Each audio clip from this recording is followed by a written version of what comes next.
മനോഹരമായ ഭാവി നിങ്ങളെ കാത്തിരിക്കുന്നു. പക്ഷേ ബന്ദികളെ പിടിച്ചു വച്ചാൽ അങ്ങനെയാവില്ല. നിങ്ങൾ മരിച്ചു എന്ന് കരുതിയാൽ മതി. ബുദ്ധിപൂർവമായ തീരുമാനമെടുക്കൂ, അല്ലെങ്കിൽ മുന്നിൽ നരകമായിരിക്കും. രാഷ്ട്രത്തലവന്മാരുടെ നയതന്ത്ര ഭാഷ വിട്ട് ഗസയിലെ ജനങ്ങളോട് ഡൊണാൾഡ് ട്രംപിൻ്റെ ഭീഷണി ഇങ്ങനെയായിരുന്നു. അമേരിക്കയുടെ പൊതുനയം മാറ്റി ഹമാസുമായി നേരിട്ട് ചർച്ച നടത്താനുള്ള തീരുമാനത്തിന് പിന്നാലെയാണ് ഈ അന്ത്യശാസനം. എല്ലാ ബന്ധികളെയും ഉടൻ വിട്ടയക്കുക, കൊലപ്പെടുത്തിയവരുടെ മൃതദേഹങ്ങളും ഉടൻ കൈമാറുക, അനുസരിച്ചില്ലെങ്കിൽ നിങ്ങൾ അവസാനിച്ചു, ട്രംപ് കടുപ്പിക്കുകയാണ്.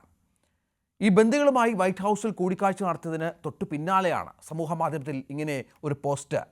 ഈ അന്ത്യശാസനത്തിലൂടെ ഡൊണാൾഡ് ട്രംപ് ലക്ഷ്യം വെക്കുന്നത് എന്താണ്?